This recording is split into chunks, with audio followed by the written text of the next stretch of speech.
What is up, you guys? It is Cringe here, owner of the New York Giants, and I wanted to bring you guys a little State of the New York Giants rendition today. Something a little different from the blogs that I usually do or that I've done in the past. Just kind of mix it up, see what we can do here. So we are 5-2 right now after Week 7. We had a really tough beginning of our season here. First half of the season, I think we had a really tough schedule. We played the Saints, who were a borderline team. We played the Cowboys twice, Redskins twice, Lions, and then Vikings.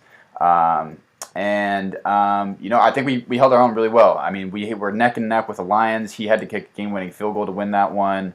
That Cowboys loss in Week 6 was a tough one. We didn't play particularly well. Just one of those games that just nothing really went right, and those happens every now and then, especially against good users and good players and good teams like the Cowboys.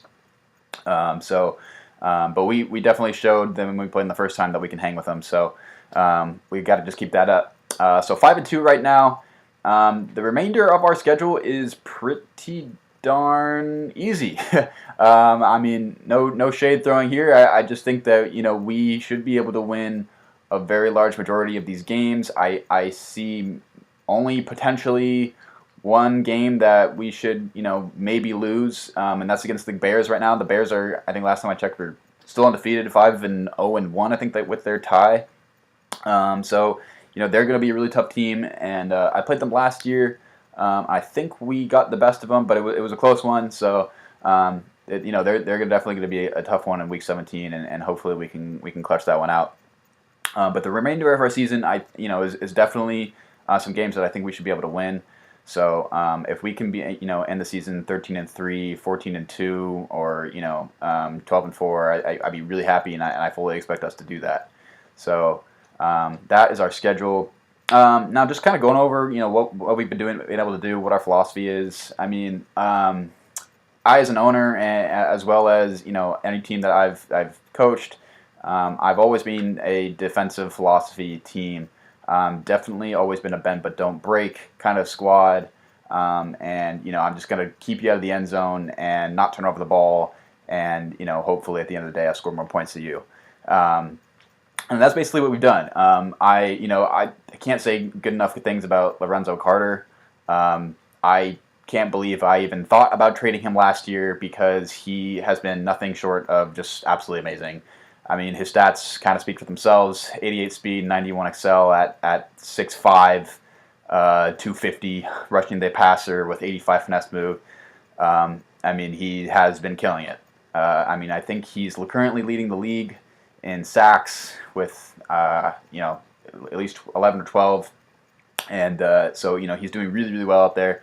And just him coupled with Olivier Vernon is really tough to stop. I mean, defenses have not really been able to do much against us on offense because of that. So we've made it really tough, and that's basically what we do here. That's what we really want to preach, and what we hope to do against offenses is just make their lives hell.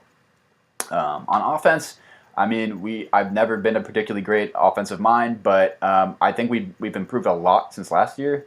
Last year we had, I think, probably the worst offensive line in the MBL, and this year we picked up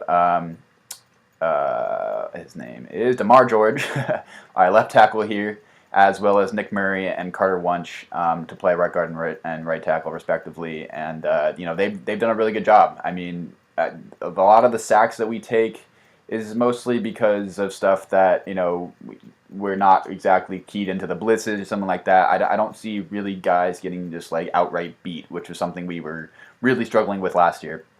But for the most part, this team has weapons all over the field. You have Odell, we have Sterling Shepard, we have Evan Ingram, and then obviously we have Saquon Barkley, who last game just absolutely blew up. And I'll show you the stats on that now that he's had his breakout game. And we were really hoping for him to do that, because we have definitely been giving the ball to him this year in hopes that he could have some breakout runs. Here we are, 114 attempts, and I think that's about 30 more almost than the next closest guy. And maybe we've played in one more game than the Vikings. What am I saying? I just played them.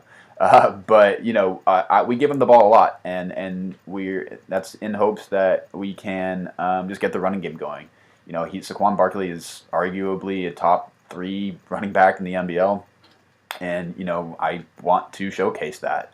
And so finally he had a really big game last week, which was really great. 3 touchdowns, 175 or so yards on the ground. So we really were happy to get him going there.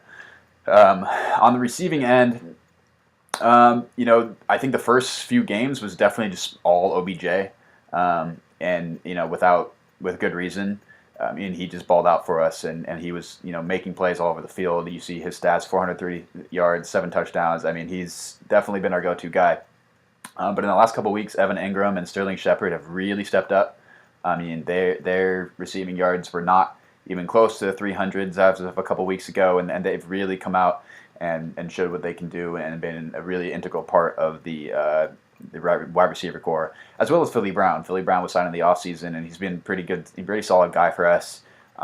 He's a slot guy and kind of a utility guy who can make things happen on the ground once he gets the ball in his hands. So really like him on the field. He's been doing really well. Defensively, Landon Collins is killing it. Our secondary is doing pretty well. I'm pretty happy with them. Sam Beal is a really good second-year guy. He's got really good stats. 91 speed, 83 man, 81 zone, and he is 23 years old. He had his rookie year last year, and he's doing really well. 76 overall. He's really progressing well. I'm pretty happy with the way he's playing. There's some times where he's definitely gets beat a little bit, but he's a guy that he's going to be here for the foreseeable future, and I have no intention of trading him. So he's definitely a guy that we're going to build around in the secondary, and really happy he's part of the team. Landon Collins back there at safety, Eric Reed.